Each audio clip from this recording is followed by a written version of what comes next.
Revenge ತಗೊಂಡ್ರ ಹೆಂಗ ತಗೋಬೇಕಂತ ನಿಮ್ಗೆ ಏನಾದ್ರು ಗೊತ್ತಾಗಬೇಕಂದ್ರ ಇವತ್ತಿನ RCB ವರ್ಸಸ್ DC ಮ್ಯಾಚ್ ನೋಡ್ರಿ, ನಿಮ್ಗ ಗೊತ್ತಾಗ್ತೈತಿ ರಿವೆಂಜ್ ಹೆಂಗ ತಗೋಬೇಕಂತ. ನಮ್ಮ RCB ದವ್ರ ರಿವೆಂಜ್ ತಗೊಳಕ್ ಯಾವತ್ತೂ ಕೂಡ ಮರೆಯಂಗಿಲ್ಲ.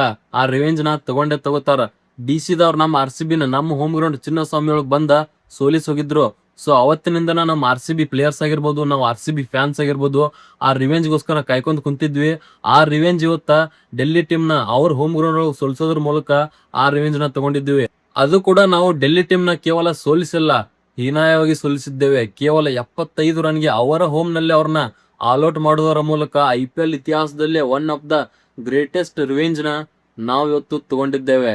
ನಮ್ಮ RCB ಯ ದುರಂದರ್ಗಳು IPL 2026ರಲ್ಲಿ ಹಾಗೂ ಪಾಯಿಂಟ್ಸ್ ಟೇಬಲ್ ನಲ್ಲಿ ತಮ್ಮ ಡಾಮಿನೇಷನ್ ಅನ್ನ ಮುಂದುವರಿಸಿದ್ದಾರೆ. ಸೊ ಎಲ್ರು ಅರ್ಥ ಮಾಡ್ಕೊಳ್ಬೇಕಾಗಿರೋದು ಇಷ್ಟೇ, ರಿವೆಂಜ್ ಅನ್ನೋದನ್ನ ಎಲ್ರು ಮರೆತರು ಕೂಡ ನಮ್ಮ RCB ಟೀಮ್ ಮರೆಯಂಗಿಲ್ಲ. ಯಾಕಂದ್ರ ನಮ್ಮ RCB ಕಿಂಗ್ ಕೊಹ್ಲಿ ಅವರ ಟೀಮ್ ಐತಿ. ಜೈ RCB, ಈ ಸಲನೂ ಕಪ್ ನಮ್ದೇ.